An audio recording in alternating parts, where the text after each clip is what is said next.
Bonjour à tous, j'espère que vous allez bien, ici Dinoraptor pour cette nouvelle vidéo.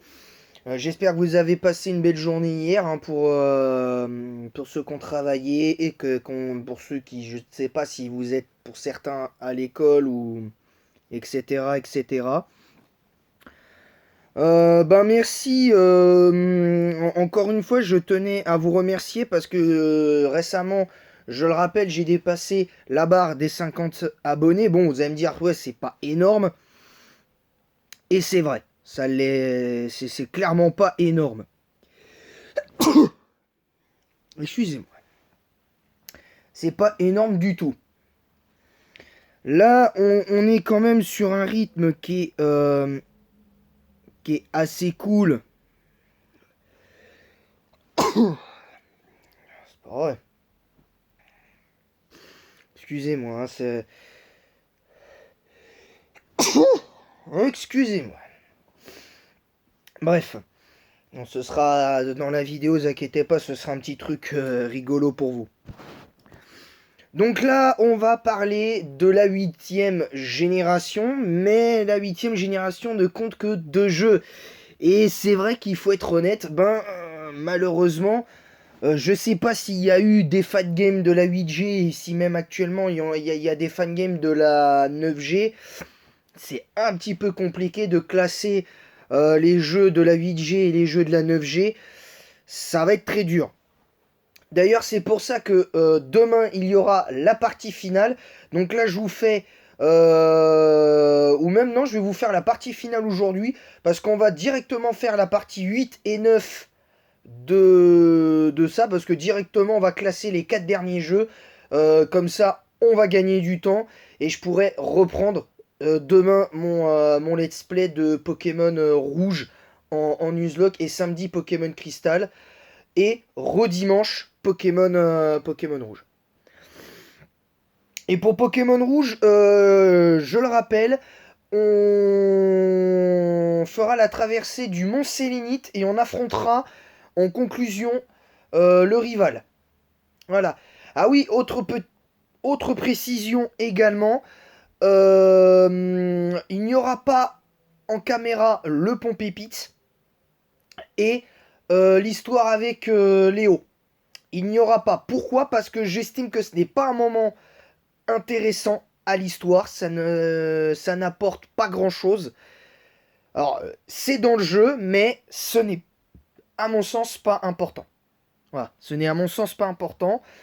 Parce que comme ça, quand on fera le prochain épisode, euh, on fera en sorte d'avoir une équipe un peu plus haut level.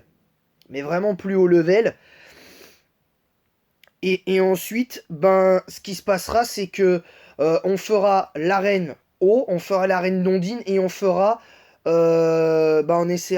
de faire, on fera juste la traversée pour aller à Carmin-sur-Mer.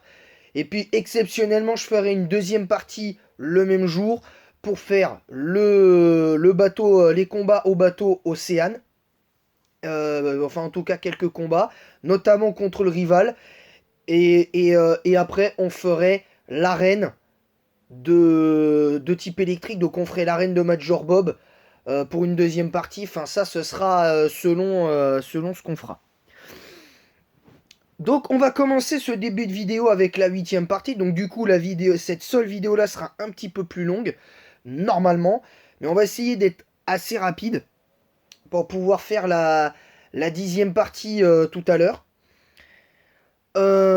Alors, cette seconde partie. Alors, la 8G, c'est un peu spécial quand même. On va pas non plus se le cacher. On va pas non plus se cacher derrière des arguments complètement à l'ouest, évidemment.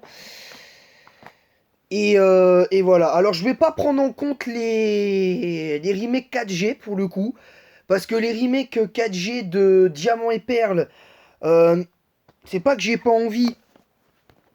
Mais voilà, mais pour le coup, c'est un peu compliqué. Et voilà. Alors, j'ai dit que je classerais 4 jeux, mais je vais vous montrer que c'est 3 là, parce que je n'ai pas Pokémon Bouclier.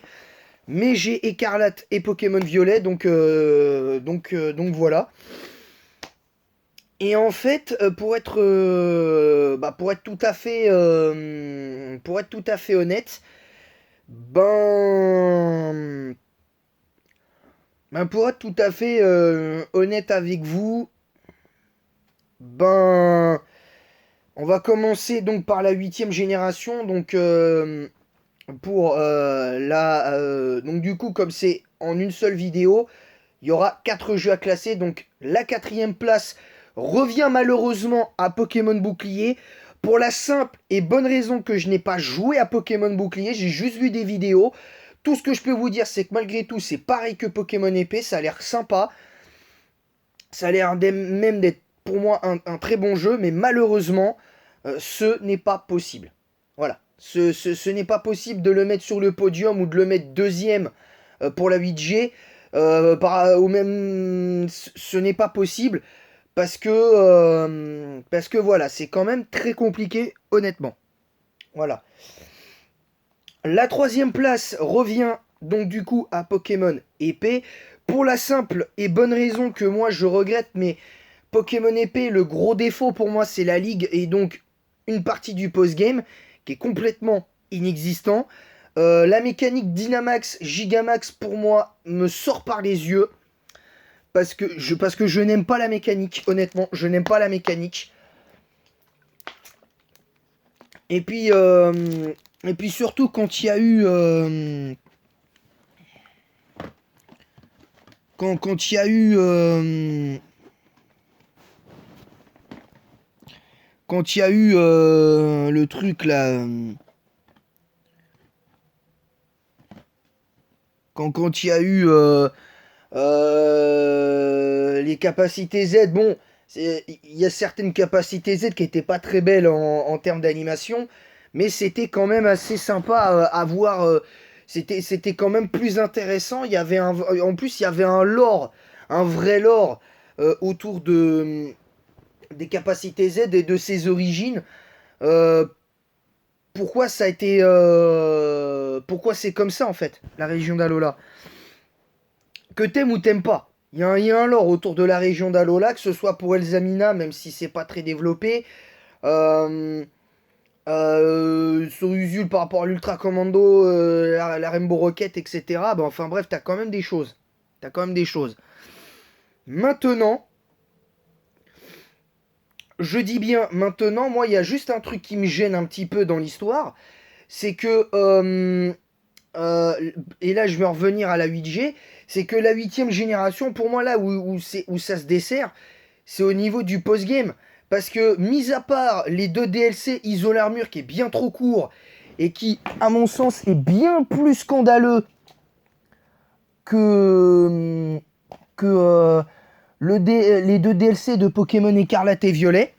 Et d'ailleurs, en parlant, quand je parlerai de la 9G, pour la 9ème génération, je parlerai des deux DLC en même temps. Comme ça, je vous donnerai mon avis final du coup sur... parce que j'ai fini officiellement l'épilogue aujourd'hui. Donc,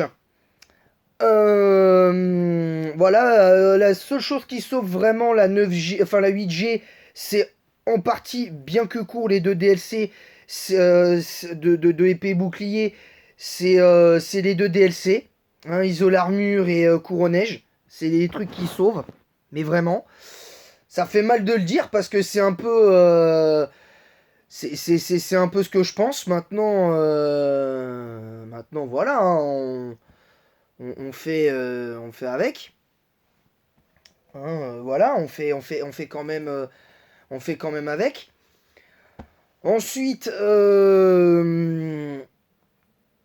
ensuite en ce qui me concerne, en ce qui me concerne, la 9G n'est pas une mauvaise la 8G n'est pas une mauvaise génération, mais maintenant on va partir sur la 9ème génération. La deuxième place revient à Pokémon Écarlate.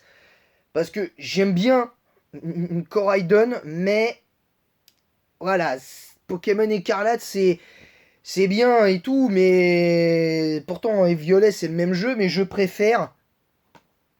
euh, je préfère très clairement Miraidon parce qu'il est beaucoup plus stylé, il est plus intéressant. Alors le lore autour de ces deux légendaires est le même, attention, le lore autour des deux légendaires est le même, mais voilà, c'est quand même important de le souligner à ce niveau-là. Ensuite, ensuite pour le coup,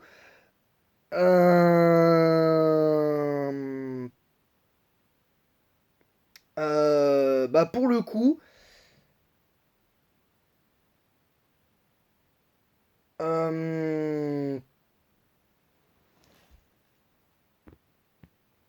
pour ce qui est du reste, j'ai frotté mon dos, enfin le bas de mon dos. Donc ce que je veux dire, c'est que la 9G est une très bonne génération pour moi parce que le fait d'avoir fait ça en monde semi-ouvert, je trouve que c'est plutôt cool parce que qu'on soit pas sur un plan fixe comme ça a été le cas jusqu'en septième génération, parce que la septième génération n'a pas vraiment expérimenté ce truc-là. Pour moi, on était vraiment techniquement sur un plan un peu plus fixe, honnêtement.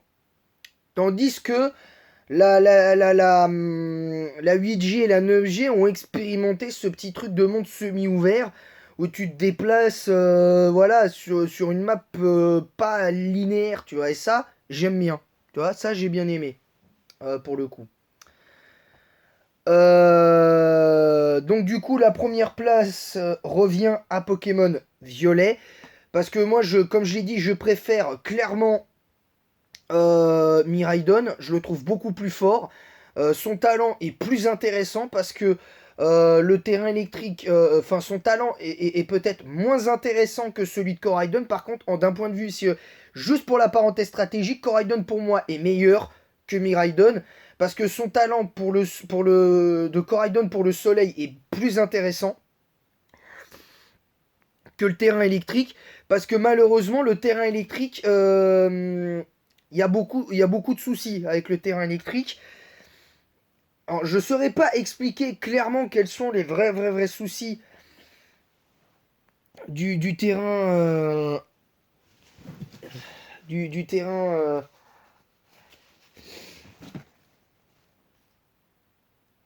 du terrain électrique.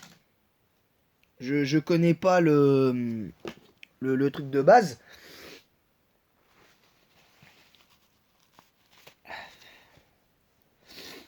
Donc voilà. Après, chacun son avis sur le truc. Maintenant, je vais passer aux deux DLC parce que je trouve que ce qui donne du poids à la 9G, alors c'est loin d'être la meilleure des générations. Hein, pour moi, elle fait pas partie la 9e génération fait pas partie clairement du top 5. Ça, c'est clair. Elle fait pas partie du top 5. Mais pour moi, elle fait pas partie du top 5, la 9G. Elle n'en fait pas partie. C'est un fait, elle n'en fait pas, elle n'en fait pas partie. Euh, la 9G, elle n'en fait pas partie, hein, du top 5. Mais les DLC les met aux portes du top 5 parce que, bien que court, j'ai plus apprécié le deuxième DLC, comme beaucoup de monde, je pense. Mais moi, le premier DLC, je l'ai apprécié grandement aussi. Parce que même si le vrai défaut, c'est qu'il se soit trop court pour ce que c'est, parce que le seul truc que tu fais, c'est visiter Septentria au début. T'as une histoire avec les Adorami. T'as une histoire avec Ogerpon. Bon, voilà. Admets, voilà, c'est peut-être le seul truc que tu peux faire en vrai. Et avec éventuellement quelques petits raids Terre à Cristal par-ci par-là, et etc. etc. Ensuite, pour le deuxième DLC, j'ai bien aimé parce que finalement, au final, se consacrer au combat duo, j'étais un peu contre au départ et finalement, je le suis un peu moins. Parce qu'en fait, je pense on devrait pouvoir choisir le format de combat qu'on veut pour la prochaine génération qui arriverait certainement sur la prochaine console. Sur la prochaine console. Mais bon, je pense que la 10e génération, quand elle sortira, ce sera pas que sur la nouvelle génération de console. Je pense qu'il y aura une rétrocompatibilité de la nouvelle Switch. Et je pense que également, il y aura aussi une compatibilité des nouveaux jeux de la nouvelle Switch sur, sur les anciennes. Parce que je pense que ce serait logique, à mon sens, à ce niveau-là. Donc tout ça pour dire que les deux DLC, donc beaucoup me l'avaient demandé aussi sur Insta, mon avis sur les deux DLC. Je vais vous donner les notes des deux DLC et après on s'arrête là. Vous inquiétez pas, c'est parce qu'il y a quelqu'un qui dans ma famille on met l'alarme à un téléphone et vous inquiétez pas. Donc ce que je veux dire c'est que pour le coup on est sur le DLC de Septentria. Moi je lui mets sur le DLC à Septentria malgré le fait qu'il y ait un lore plus qu'intéressant sur Peshaminus par rapport à l'épilogue et le trio des Adorami avec et le cas d'Ogerpon, bah en fait, je me dis que dans les faits, je me dis que dans les faits, ben, le DLC 1, pour moi, il vaut un 14 sur 20. Pour moi, il vaut un 14 sur 20 bien comme il faut. J'aurais pu mettre moins, c'est vrai, j'aurais pu mettre 11 ou 12 par rapport à Cassis, mais je mets 14 parce que moi, je vois pas ce qu'on reproche à Roseille. Je trouve le personnage intéressant. Je trouve que ça... Il y a une certaine profondeur parce qu'elle a, certes, sa personnalité, son comportement, comment elle parle aux gens au début, et puis comment elle parle à son frère Cassis, qui est bon, qui est un gros dépressif, lui je le déteste, lui c'est pas possible. Pourquoi ils l'ont introduit dans l'histoire alors que il sert à rien. Ce personnage ne sert strictement à rien, il apporte pas grand chose aux deux DLC. Et voilà. Ensuite, pour ce qui est du reste, ben, pour ce qui est du reste en l'état, ben, moi j'ai envie de dire, j'ai envie de te dire, il y a un vrai souci. Parce que il y a quand même quelque chose. Il y a quand même quelque chose. Maintenant, je trouve ça un peu dommage vraiment d'en arriver là. Voilà, je trouve ça dommage. Donc 14 sur 20. Le deuxième DLC pour moi c'est un bon 17 voire 18 sur 20. Et je vais mettre 18 sur 20. Pour la simple et bonne raison que pour moi le lore qu'il y a dans le deuxième DLC est juste magique. Mais vraiment magique. Parce que le fait que les 4 membres du Conseil 4 veulent faire changer de comportement Cassis. Et quelque part ça marche parce que Cassis à la toute fin est un petit peu plus intéressant, mais pas non plus exceptionnel. Je trouve que c'est intéressant. Son développement en toute fin de DLC 2 est vraiment intéressant, mais c'est pas ouf. C'est clairement pas ouf. Ensuite, pour conclure sur le cas du deuxième DLC, il y a l'épilogue. Il y a l'histoire de l'épilogue qui est vraiment cool à faire. Mais bon, c'est pas non plus exceptionnel. Mais malgré tout, 18 sur 20. Mais pour la note globale des deux jeux et de Écarlate et Violet en comptant les DLC sur 20, je mettrais 16. Je mettrais un 16 sur 20 à la 9ème génération parce qu'il manque beaucoup de choses. Un atoll de combat où on peut acheter, même si on peut déjà acheter les objets de strat, tout ça et tout, mais je sais pas, une atoll de combat, un truc où tu peux chasser d'autres Pokémon, les starters et leur forme finale, leur forme de Hisui, etc. Un truc en plus qu'aurait rajouté un peu plus à la 9e génération. Voilà, sur ce, je vous laisse. J'espère que cette vidéo vous aura plu. C'était la partie 8 et 9 de mon nouveau format. Donc on a fini une partie de ce format. Il ne nous manque plus qu'à faire le classement final. Alors, je ne prendrai pas en compte Pokémon Vert, pour le coup, parce que Pokémon Vert, je n'y ai joué que sur PC. Et personnellement, ça m'a pas marqué plus que ça. Et je ne le mettrai pas dans le classement. Ou à la rigueur, je vous le dis, il sera directement à la dernière place. Voilà. Sur ce, je vous laisse. Et en attendant la prochaine vidéo, je vous dis à tout de suite. Et à très bientôt.